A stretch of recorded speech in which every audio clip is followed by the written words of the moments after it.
Few teams in this last zone. They're stacked up though, looking at Flat, who have put down the Void Nexus. Kenotrope hanging on for dear life as a solo. The lone Crypto NIP will be forced to fight against Elite, but it's a 1v1 Alliance versus Flat. This is important. The crowd gets louder with the TP. The L-Star is all Aku needs with the pressure highlighting him. Flat is eliminated and Alliance have cleared the southern side of the zone. Down to the top 4, and Alliance are on their own. Ninjas in pajamas, Elite and Kenotrope across the way. Elite with the high ground. And does Light have a Craver? Because Kurev's got one. Taking care of those barrels. And with the final ring now closing behind them, the skies are congested. 4 crypto drones floating about. Don't think they're going to be able to find KNC. Visible, nothing to see, hiding in the corner next to Alliance. But it's NIP who are holding this angle, trying to look for Alliance, and Elite may actually be the saving grace if they force this fight against NIP. Just looking at the comps alone, NIP don't even have, by the way, the ulti to work with. They don't have the TP, the reset opportunities. It's one of the teams with the Wraith instead. The EMP does not ring out. It gets destroyed right beforehand. They're shooting at the barrels, creating the space. They kill. Oh no, what's for the raw nade? It's gone here for Kenotrope. Last 3 squads now. It's Alliance, Elite, but it's NIP looking at Elite first. And Elite had the high ground for NIP. There goes the portal. Kurev trying to make a vital play, and around Alliance they go. Henchman has to heal, and Elite seem to be waiting this fight out. It's just down to Unlucky. He's playing Ring Around the Rosie, waiting very last minute, dancing around the portal before Alliance get eliminated in 3rd. It's Elite versus NIP, as Elite with the consistency get the first dub in our first game. Elite Esports have been looking so dominant, but it's the Alliance fans who are so proud of the boys. On the other side, the west side, Kenotrope, their neighbor, trying to hold steady behind the Newcastle wall. You're hearing those hemlock shots, it's like giving them a haircut. Holding on for dear life right behind the Newcastle walls. With 4 squads left though, Wanks is gonna be forced to pop the shield bat, no name looking on. Gold Amlock, by the way, but he doesn't have a lot of heavy ammo. Having to be careful, the Craver. Tears in his eyes now, dropping the meds that he may need. He doesn't have a med kit left after that one. Only 1 shield bat. You see the fence line right in front of him, but there's literally what these 4 teams left in this lobby tip. I mean, you're holding each angle of this end zone. And it's all about resource managing. Having that extra wall, so knowing that once you have to move, you can re-slam it down and intercept those grenades, but Reject face the brunt of the pressure across the way as Unlimit swings on him. Into the skies they go, thanks to Axel. Yalari Man being such a menace here as Wolves get sent. Honing in with the drone as Wolves! Inside the dome, 2 Kenotrope get eliminated. Last 3 squads, and it's Unlimit facing down against Wolf. Reject on the other corner, but Unlimit now move up. The knuckle cluster! They have the best position here. That pylon saves them, but everyone is focusing straight onto the Wolves. Laurie Man now, though, looking on the other side as Axel, while Subi is farming.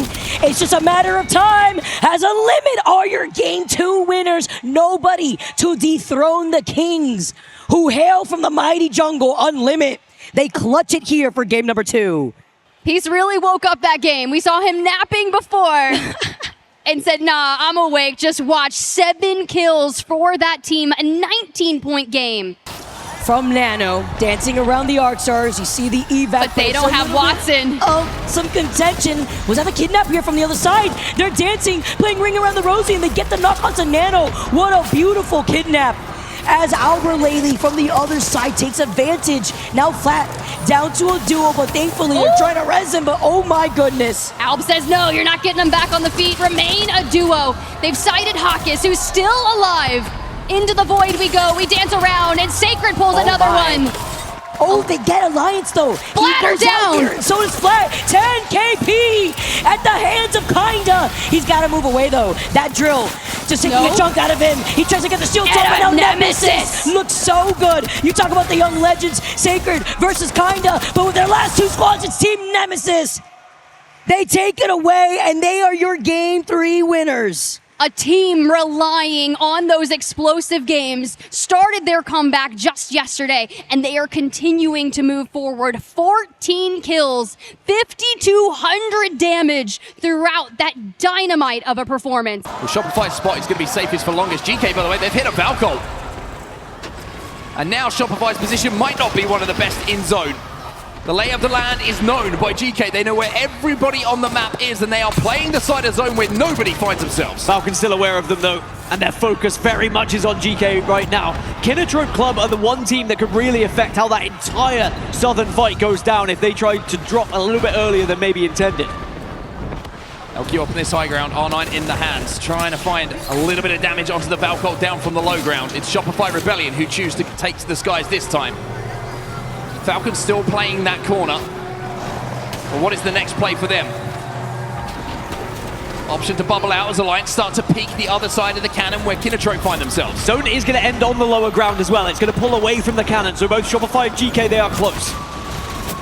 BKG taking damage. Hackis finds one with the Mastiff. Walty's having to drag Falcons members back to their feet on this low ground as Unlucky continues his warpath in this game. He's got 6 kills already in this game. Unlucky taking the game on his back. It's 7 as Alliance continue to wipe in these bubble fights. A question was asked of Alliance yesterday, and today it is being answered. They're into the top 4. It's about to be the top 3. Can they go all the way? Kinnetrope gone, 3 squads remaining. Alliance damaging GK down on this low ground. They've got a huge advantage here. Even with both bubbles down, Falcons will fall. Unlucky will peak. Unlucky will poke. And Alliance will be your champions. Alliance put themselves up into the top 8 of the overalls with that win. They were on the brink of elimination coming into today, but now, just as we expected, when you start to count them out, they rise once more. Wolves will be safe on this edge of zone behind the Newcastle wall as well, so they are set up beautifully here. Sentinels get a knock onto NIP. They are sending it onto Ninjas in Pajamas, and at the moment they are winning. Monsoon gets the second, NIP out. The momentum seems to be with Sentinels in these close-range fights. Wolves still looking at all of the carnage going down in front of them.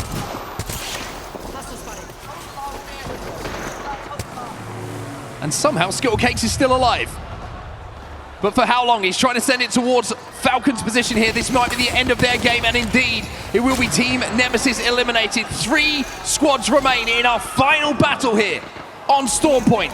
Worth noting, only the one Gibraltar left here in the lobby, and that is Sentinels. They're going to be running Gibby, Watson, and Wraith, whereas Wolves have got the Newcastle, as do Falcons, but Falcons also have a Pathfinder, which allows the zip.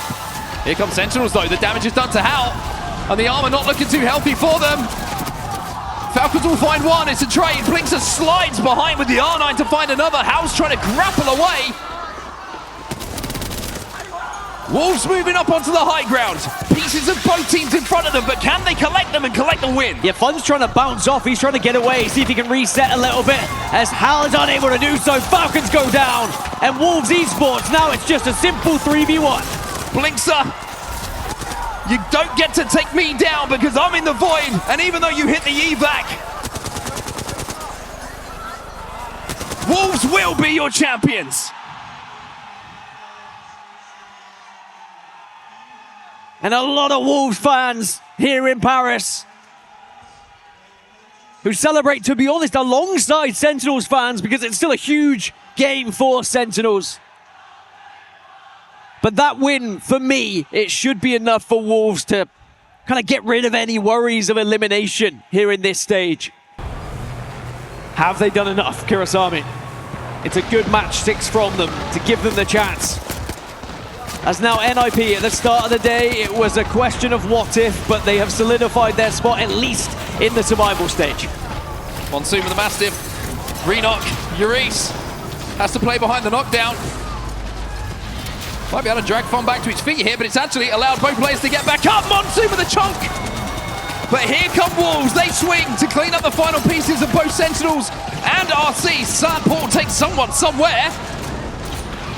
We'll have to see if there was a return address on it. Reject will be eliminated. And Ninjas in Pajamas now versus Wolves Esports. And Wolves down on the low ground are going to have to watch NIP fall. This one might be a slow and painful death for Wolves. Vane's making a play here. They're just going to hold them out. There's one from Cole. And he's hungry for more. Cole wants to finish this off himself. NIP are back. They will win the final game here in this series. And the doubts from yesterday have evaporated. And the question is, have Ninjas in Pajamas done enough to give themselves a chance at the match point finals? It looks like that answer is no, and it is most likely a survival stage run for NIP. He can't keep the dreams up, though, as he goes down next. TLNP talking about what they gotta do different with JDG. Floating, waking up. All eyes on JDG. They've been fragging out 7 total kills with this team, but the follow-up from Shubi. As 4Fun get eliminated, Mike though is incredibly low, love the swing, and the follow-up from Stay Naughty, but now they have to move, they can't get the rest. Oh my God. The zone's closing in right behind their backs. Oh and my God. Get eliminated, Shubi is just built different. The fact that TLN Pirates fall, Zeta Division, they live to see another day. There's at least one crypto left for them. You can see Satuki over there on the rock. But JD Gaming, who by the way, Graceful and Snipe actually predicted the 2nd seed in Americas to fall in this tournament. And they said, all right, watch this. Absolutely on 10 kills right now for those boys. Wait, they had like, you're in 38. He has no ammo. He has 24 bullets and no reserve. Anyone got light? Chat? Definitely Chat, not you guys Hal. got light? Definitely not Hal in this lobby. Hopefully they're going to be able to get some loot off those death boxes. Oh my goodness, that nade! Sasuke moving up here as Kazak is going to be able to find Stay Naughty. I mean, this is a situation where now Zipline Mafia, a team ramping up, finds Zeta the solo, and this is all for Zipline Mafia to take home. AKB making 9 on board to take the win and to take game number 1. That is absolutely insane because, Vicky, if you remember, we're looking at the POI draft and I say the team in Stabilizer will have one of the craziest rotations in, and those mid-map fights are everything. Do you know who lands there? Zipline Mafia. The fact that they had to go from the furthest POI up on the northwestern side of things over to Gardens. No wonder they acquire 9 kills. They do 3,200 damage. And it's not even like they were safe. They are just above the bottom 6. Of the Seer, Watson, and Ultra that you mentioned, Tiff. The Watson being so important as Yuka, Kraber after Kraber. When you have the infinite ammo, you just let it sing. What is with me? Every time I see a Kraber shot connect, I just let Oh a my little God! giggle. Oh my, that would have been giggle. insane. That would have been insane, actually. Off the kidnap. Woo. Kraber, Yuka's feeling himself. Please, I need more. I need more Kraber shots. The enemy is here. Show me your... Oh! Well, meaning you also going to destroy the pylon. So that's another thing they're working on, which is great. If you have a Kraber, tons of damage going out. So a little bit of a statement, too. If you're S8UL and you hear that Kraber, You're like, there is a Kraber in the lobby confirmed. At what point do we rotate in? And here we are. We have the pylon. We drop the exhibit. Oh my goodness. Jelly is sliding in. Full sending straight towards Zeta. They get a knock, set their sights onto Yuka. Zeddy is feeling themselves. no way you try to pull that off with the Kraber, but this is all for S8UL to slide in and take for free. Zeta Division go out next. It's 4Fun versus S8UL, who took their time. And an L-Star and a Dream with a portal. Oh and my. look at Legacy, the angles behind enemy lines. Here comes Cinetic. Sharky though, last standing. Can he finish it with the triple take? It's hitting, and he melees him, but 4Fun take it. 4Fun stand tall in Gardens in map number 2. That was so close. The zone acting like the 4th teammate there too. Talk about positioning, playing ring around the rosy, around the hedge. 4Fun with the pop-off. Purple Perk for Synap and Evac Tower to try to take onto the high ground, while Zipline Mafia are down 2, and with the zone closing in, it prevents Kazakh from being able to reset, from being able to get the res. Zeta understand this situation. They're playing alongside the Bins as well as the Gen. They hear the fighting here as JD Gaming floating, taking a different off angle. They have 6 total KP for this entire team, trying to elevate themselves as Sasuke is going to be able to find Carter. E36 getting a trade-off too while floating. Has been trying to farm, finishing off Team Vision, wrapping behind them. Zeta, oh my! Will they be next? He's going crazy. He misses out on some of those wingman shots, which means he misses out on getting the 2 KP. Just picks that up.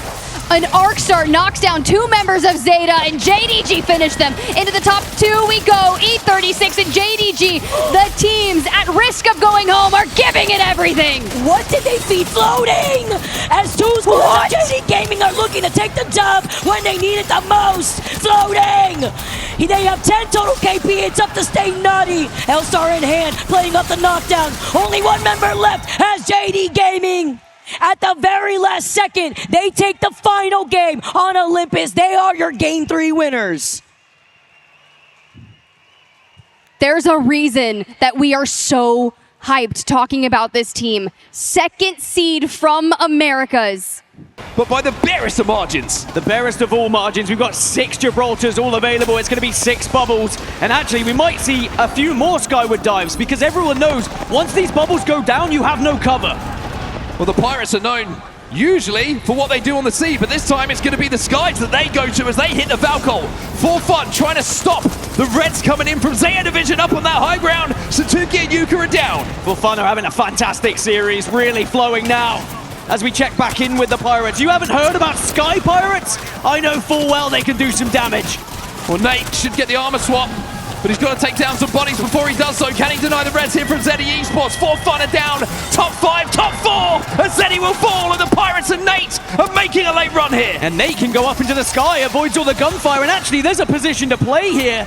You can go unknown. No, you can't. SAUL, they do spot him. Can he buy enough time, though, to get healthy? He's going to jet up into the skies. And that's going to be the end of the Pirates, but it's another good game for them. SAUL just down to Legacy here, as Team Liquid look like they're cleaning up the low ground. Liquid have had this plan from the very start. It's been calculated and methodical, and now they just need to finish it off. It's 3 versus 1 versus 1. Satuki down, Yuka down, Legacy, the solo alive for SAUL, and Mike the last player here to try and deny the clear win and the road to victory for Team Liquid. Team Liquid will put another win on the board and another statement to put them up there as one of the favorites for this tournament. They send themselves up into 2nd place in the overalls. They want the best possible position in that POI draft. And I tell you what, there is an outside chance that they could catch Elite Esports. They would probably need 2 wins from this point, but again, not impossible. Panic also. Barely any ammo left in that Prowler, but it might be enough to start the fight and invite Vision to collapse in behind SAUL. They are going to pick up some of these kills. Beautiful shots coming in from Carter. As Vision 2 control the most space in this lobby and in this game start to fry. Trinity are gone. Aurora still alive. It's all up to effect though. He's only got around 20 HP. He's bouncing through the portals. Aurora dead, but it's a top 3. Now over to Visions to clean this up. Liquid have members down. Zero's the last man standing. It's not back-to-back for Liquid because it's time for Team Vision to celebrate. Team Vision are going to the match point finals. The question is now, how high up can they get in that POI draft? They're in 4th position in the overalls. They've caught the likes of SAUL and Team Liquid to make this very interesting going into match 6. And all the meanwhile, Aurora's top 3 puts them 2 points away from that cutoff. Wow. And Zeta Division really have been so impressive since day 1 here. They came in as that #1 seed from APAC North, and they have not disappointed. Oh, that's a freebie. Lufka comes out of the death box and back into the grave immediately. Although with the attention elsewhere, it's allowed a couple of teams to start to move a little bit closer. One of those being Gaming Gladiators, or at least what remains of Gaming Gladiators anyway. Dino's still alive, by the way, even if it's a solo. Oh! E36. Dinos will be eliminated. E36 taking a lot of damage as well. The Gen's going to eat that nade up as Yuka tries to take that out of play. GG are eliminated. 3 squads now remain. Sykes is still down. And with T squads remaining, this is going to be the Yuka show by the looks of things. Panic and Zero try to portal behind them, but Mike is there watching his teammates back. Back to back was the story for Zeta, and a win to close out the group stage is their conclusion. They'll be the final winners here in match number 6 as the group stage comes to a close. And not just winning the game, but winning the series here in A versus D. And pushing themselves that one step further in that POI draft in the overalls. Sure. Tomorrow is going to be aim for those top 6, but let's see. Aim for the let's see what that overall is currently looking like. Who's going to be going directly to the match point finals? I mean, yeah. And as you can see right there, I mean, this is kind of expected. Seta Division actually did so well. And they also got the win that you promised me, Graceful. I promised a win, and do you know how I know this? I was playing solo queue ranked before we flew out here, and I played with Satuki actually, and he was popping off. I even streamed it, so yes, Yena.